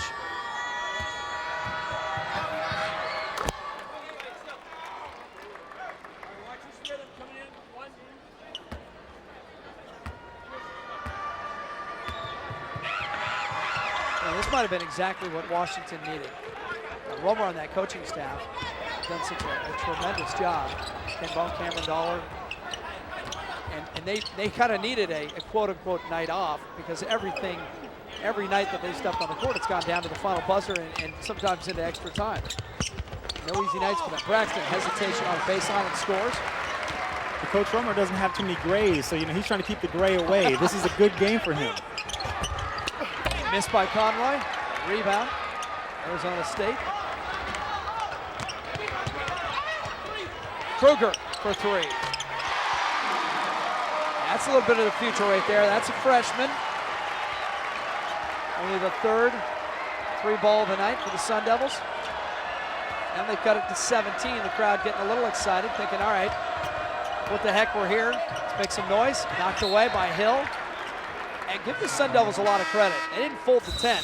And look at them, they're gonna run to their bench. They're excited all of a sudden. Good little sequence for them.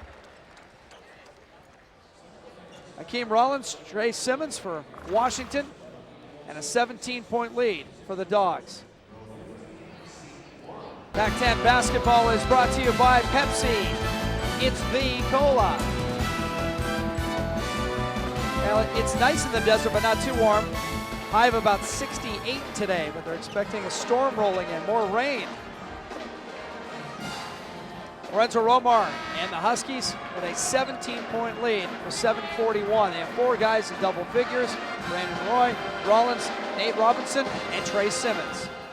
Trey Simmons kind of piggybacking that great performance that he had at Arizona. Kind of inside, outside, dribble drive penetration. Here's a sweet move right there that you don't see a lot of, but he can definitely do. Curtis Allen in at the top. Trey Simmons over on the bench. He might be done for the night. How long would you stay with your starters? It's only a 17-point lead. You can't pull them now. Well, Arizona State's playing a little bit more inspired basketball in these last 2-3 minutes. You definitely don't want to give anything up. And right there, Curtis Allen kind of sticking the dagger back in a little bit, which is exactly what Washington needs to do. Keep the pressure on. Don't let Arizona State come back up and make a run. And here you see full court pressure by Washington. Yeah, Jason, as you say it, Romar does it over there, and that's what he did. He sensed that his team was starting to fall asleep here a little bit. He said, okay, we're going to press them. I'm going to get you mentally back into this game.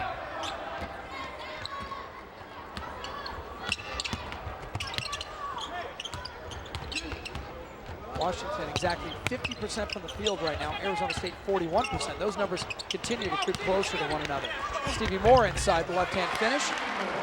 Meany was playing with it on the rim, but he never touched it.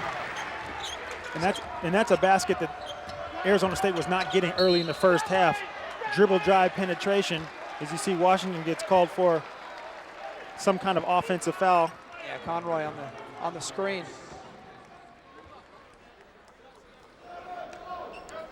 Conroy pleading his case. Conroy's a brick house. He's pretty thick. Got good pipes. Look at those things. He's done a nice job in the weight room. Will Conroy is one of those kind of players that has built himself up. Wasn't recruited very highly, but wanted to play in the Pac-10. Had some options to go other places, but wanted to come to Washington. Did a nice job. Now he's the starting point guard and leading this team. And then you see a guy like Curtis Allen who doesn't spend a lot of time in the weight room, wears the shirt to hide the arms. Like, that's what I used to do. I'm here for touch. Kurt's going for the Reggie Miller feel. Jensen against Diago. The kick out to Jones. Spots the open man and finds him. Good play by both guys. Nice perimeter passing. Still being patient within the offense. Bobby Jones has 8. Diago back the other way.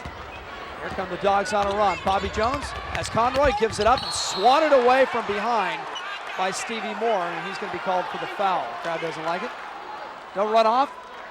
This one may be just about done, but we got Oregon State and California coming up from Haas Pavilion. And Oregon State all of a sudden has a lot to play for. They're the bubble team for the Pac-10 tournament.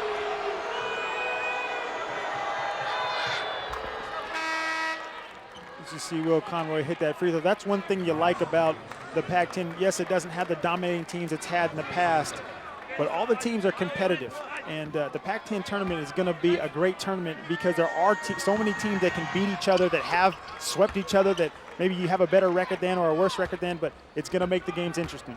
How many teams go to the tournament for the Pac-10? If it ends today, how many would the selection committee take? 3? If it ended today, I would like to say 3, but more than likely maybe 2. Yeah, it could happen that way right now. The Pac-10 not getting any respect. Offensive foul. There's Kruger again. He's just a scrappy player. You know, former or son of a coach, just knows how to get it done. He's got a great feel for the game, knows where to be. Had a couple of opportunities early to take charges in this game, put his body out there, taking a beating, but this one he gets the call. Nice job to get in position there. Yeah, you're a coach's kid. You got to do 2 things well. You got to have that pure outside Jimmy. You got to be able to knock balls down from everywhere, and you got to take charges. It's kind of a prerequisite, right? Oh, absolutely. You'll hear about it on the drive home. Diago from the short 17 wouldn't go. Allen had it. Famini, the putback inside. You know, they're expecting some pretty good things out of Famini. Obviously, another young player, pretty good size, athleticism, can get some things done on the offensive glass. You know, again, we talk about the growth that Arizona State has for the future, and he's one of those players that they can build off of. 6'7" freshman from Virginia. And you can see the reach that Rob Evans has now. You know, Lorenzo Romar has done it by keeping a lot of kids in Seattle. And there's a different philosophy. Rob Evans is going around the country and getting guys. He's got guys from Texas and Kansas and Georgia, Illinois, Virginia, New Mexico, as well as California, of course. That's one of the great things about having recruiting ties and the longevity of Rob Evans. He's recruited in so many pockets in the country that he's got some great ties with coaches, some great ties with families, and that's how you build your program, and he's doing a great job. Justin Allen has fouled out. We talked about him at the top. What a great story Justin Allen has been. Missed all of last year with Hodgkin's disease. The 2003 V Foundation Comeback Award winner, and his career at Arizona State is all over. That kid has a lot to be proud of. Obviously, the adversity he's been through. Not the way he'd like to end his career, but still, he should be able to look himself in the mirror every day and say, you know what, I put my best foot forward, and that's just a great inspirational player right there. That's a guy I'd try to keep around the program if he's going to stay in the area, and he's from Illinois, so you don't know what's going to happen. But if I'm Rob Evans, I ask that guy to come back, hang out at practice once in a while, talk to some of the younger kids, especially kids that are going through injuries, and say, well, let me tell you my story and what I overcame to get back just on the basketball court. Well, you're not going to find a more determined guy, and like you said, a great guy to lead by example. Here's what I've been through. Hopefully your road isn't as hard, but if you keep working hard, you're going to be quite a player. Lob pass inside Diago, and there's your highlight. Diago's got 27 points and a perfect feed.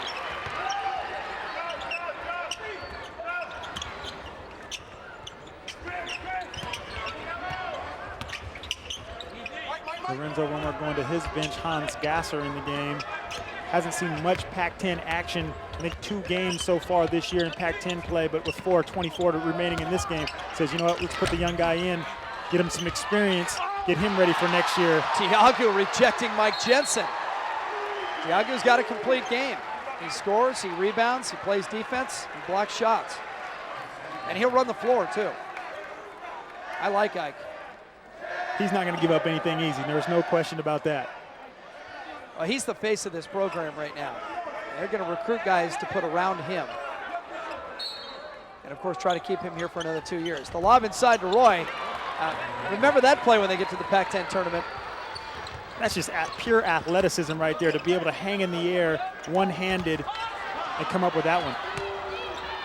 I was wondering if that was the play they tried to run at the end of the UCLA game in overtime. It definitely was. No bump, no foul called. There's the lob the other way. Oh, you do it to us, we'll do it to you. And Brandon Roy talking about it all the way down court. Yeah, that was a set play. They wanted that one, didn't they?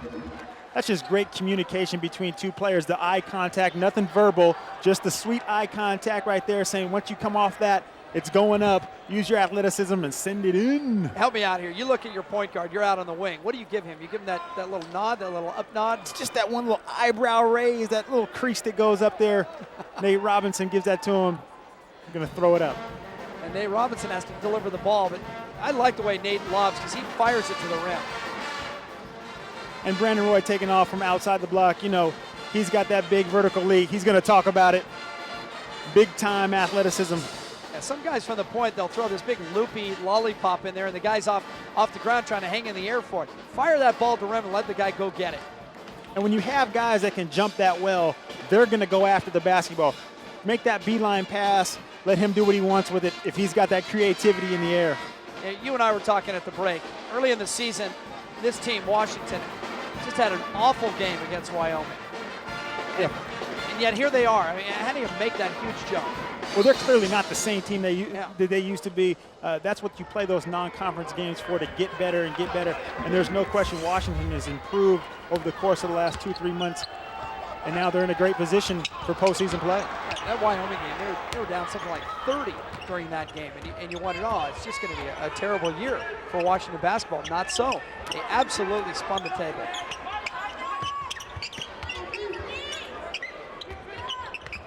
Jensen comes out for the high screen. Nate Robinson. Look at him change hands. The body. Pulled down by Lowe. Chris Lowe turns it over to the backcourt. Nate says, let's just burn some clock. Now, there's 3 minutes left, and you're up 23 points. You call a timeout and pull all these starters out? I think you're going to see Lorenzo Romar going to his bench right now. This game is well in hand. You don't want to risk any injury. You got big games coming up next week. They did their job. As Hans Gasser. Good for him, huh? And you're going to need a little bit of a bench if you go to the Pac-10 tournament and play all 3 days.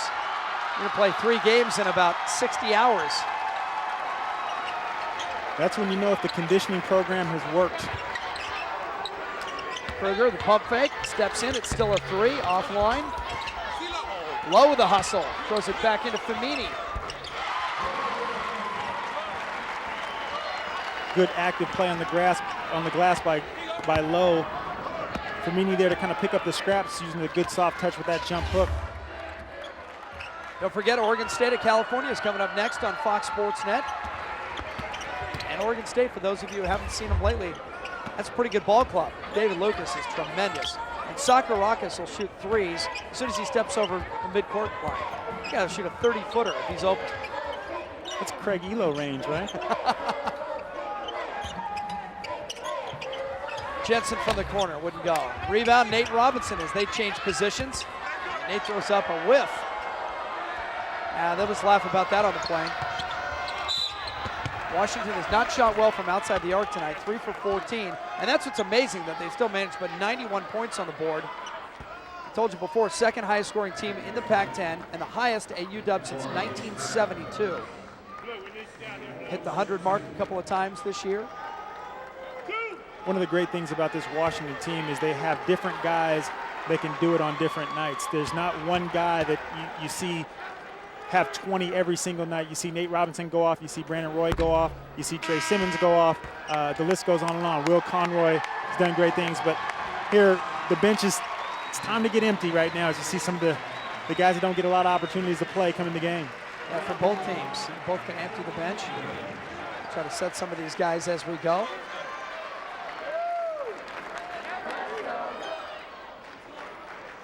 Zane Potter's into the game.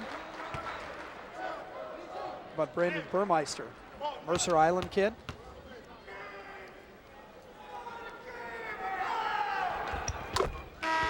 Another Seattle kid staying home. 1:46 to play. Ike Diaga with the lob at one end of the building, and Washington says, yeah, we have that in our book too. Nate Robinson to Brandon Roy. Arizona State never in this game. A lot of new faces on the court for Washington. Crowd, of course, with some new Sun Devils on the floor, wants some of these other kids, some of these subs to go ahead and pull the trigger. So Crandall says, okay. Comes up short, follow the shot.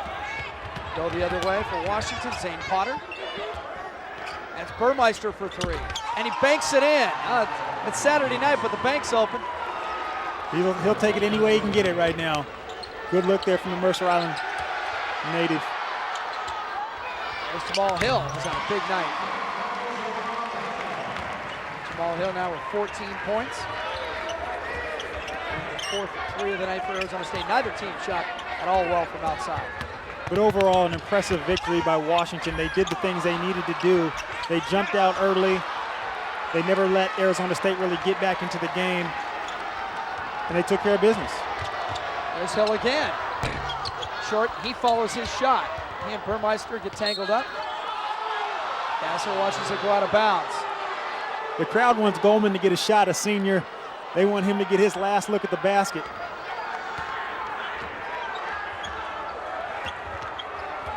Yeah, that first sweep since 1984. You just wonder how much more this team is capable of. A month ago, I would have said maybe they can qualify for the Pac-10 tournament. Now I'd say maybe they can win it. Right.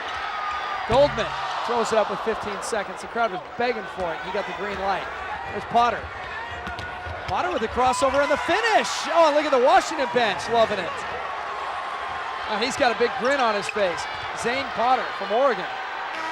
And that is going to do it. 96-72. Lorenzo Romar, another handshake, another victory. Washington improves to 15-10. Is it enough? How many do they have to win to get in the tournament? Well, they definitely got to get another one, probably a win in the Pac-10 tournament, and then we'll see. That's going to do it for us. For Jason Hamilton, I'm Jim Watson saying so long from Tempe. Your final score again, 96-72.